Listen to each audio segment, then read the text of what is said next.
Charles Carroll, how's everybody doing tonight? I need you all to be a little bit more motivated. Last time I checked, we are at an 8th grade promotion ceremony. Charles Carroll, how we doing? That's what I'm talking about. First and foremost, I have to get all of the formalities out the way. And so, first and foremost, I want to thank the terrific team under the leadership of Mr. Coates. I want to thank all of our young scholars here at Carroll Middle School who have graced us with their presence. I don't know about you all, I've been on many stages over the last couple of years, and what I can tell you is that every time I get asked to speak somewhere, it always feels new, and I'm always nervous. And so the fact that we've had several young people grace this stage and courageously speak in front of, it looks like over 500 people in this auditorium, man, it's hot and sticky. Let's give them a round of applause. Really quickly, I want to acknowledge and thank my wife, my mother, my sister-in-law, my cousins that are sitting in the front of the auditorium for being here as well. I'm going to be honest with you all. On the way here, I had a speech. But just like everybody else, I rushed in, it was wet and rainy, and it got wet. And despite that happening, what I realized was that that was a sign for me to be here today to speak directly from the heart. And I'll be honest with you, as I was watching you all march in and sit down and take the seats that you rightfully deserve, I had several tears coming from my eyes. Because I will admit that you all are far more advanced than my generation, but even your parents. When I was here at Charles Carroll several years ago, my story looked kind of rocky, and so I've been through a lot to even be able to be here in front of you all today.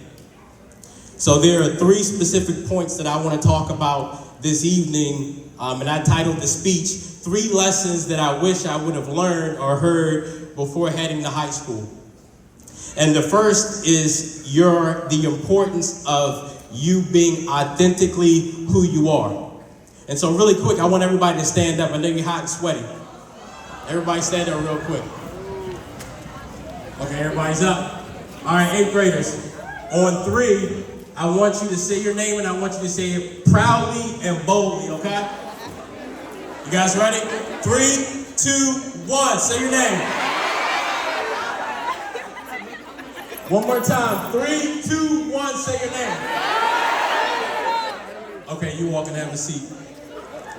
So I had you say your name because one thing that I want you all to understand is that despite what society and what the mainstream media tells you who you should be, you yourself are your own identity. And I'm here today coming from Charles County, Maryland, to let you know that behind your name is an identity that's tied to purpose. As far as I'm concerned, and what I've learned over the past, let's say 10, 11 years, is that each and every one of us, our parents, yourselves, you all have a purpose in this life, and it is your responsibility as you move forward and head into high school to identify what that purpose is. I'll be honest with you all, when I was at Carroll Middle School, my mom worked in the school cafeteria, and I had a lot of challenges. I was misled, I had no sense of direction, and I spent a lot of time in school suspension and suspended. And I spent many a times getting kicked out of class and then having to go sit in the Charles Carroll cafeteria with my mother. And at that time, I know that it was extremely painful for her to see what I was going through. I had no idea several years later that I would be invited by Mr. Coates, who was then a teacher at Charles County, to come and speak for you all today.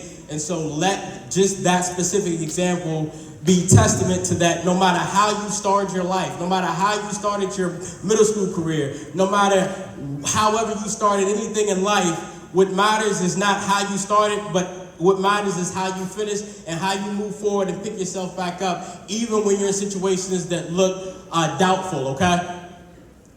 So that's the first thing. The second thing that I want to share with you all is that as you continue to matriculate and move to high school, what you have found or what you will find is that you're going to be presented with challenges. Raise your hand if you had some sort of a challenge while you were at Charles Carroll, whether it was academic, whether it was athletics, or something at home. Raise your hand if you had a challenge that you had to overcome. Okay, I see a couple of hands. I'm gonna be honest with y'all. I've had a lot of challenges. I know that everybody in this room at some point in time has had a challenge.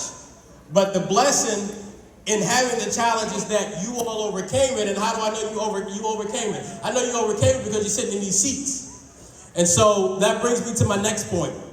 As you all get ready to prepare for high school, right? I know how it is. You all are, over the summer, you guys are probably going to get on the phone. I know y'all on the TikTok nowadays. I had Kit and Ubu when I was in middle school. And what I want to remind you is that while you get ready to pick that fresh fit for that first day of high school, wherever you're going, I went to Parkdale, I want you to remember again that as you move into high school, that you move, but don't trade in your authenticity, your name for somebody else's brand, because I'm here to tell you today that what this world needs and what you'll realize once you leave Charles Carroll is that we need who you are.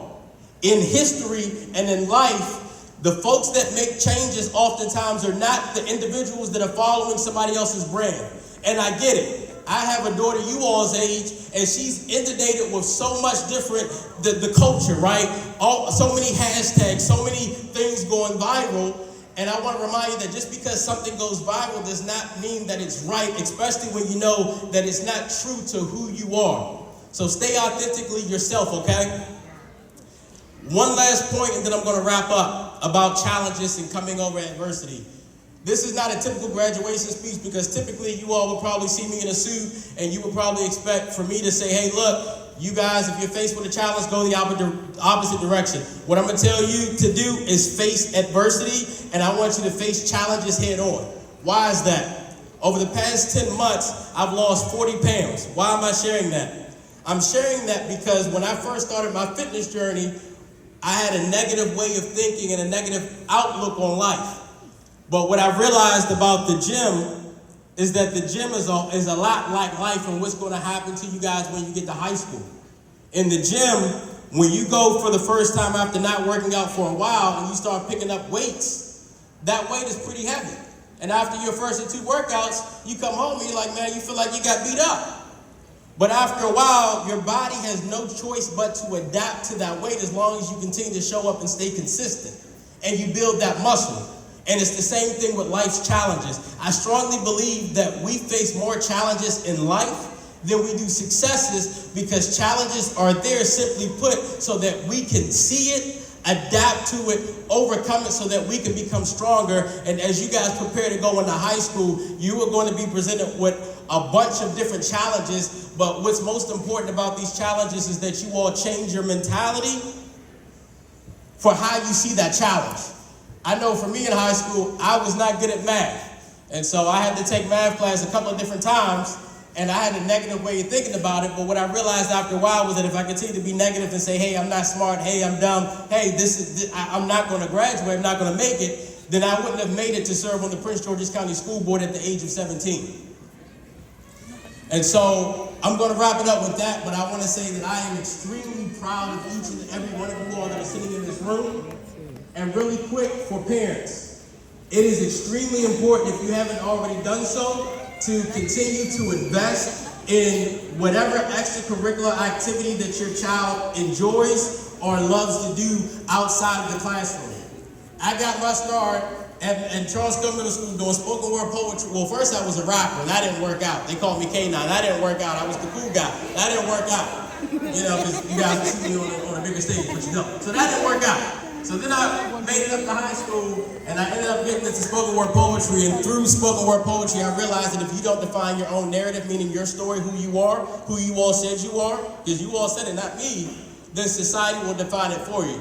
Long story short, that opened up doors. I finished high school, finished with a 2.9 GPA, but I was walking around with a MacBook Pro. I had my own office, and I was on the school board at the age of 17, being a senior in high school. And so I share that with you to say that academics is extremely important, so make sure you keep that at the forefront, but make sure that if there's a talent or some type of gift that you recognize in your young person, make sure that you invest in it the same way that we're investing in all these other folks that we see that already have a platform. And so with that being said, I want to thank you all again for the opportunity to be here. The future is even brighter each and every generation. that matriculates through Charles Carroll Middle School. I love you guys so much. I wish you all the best as you move forward and go into high school. God bless you guys and have a good evening, okay?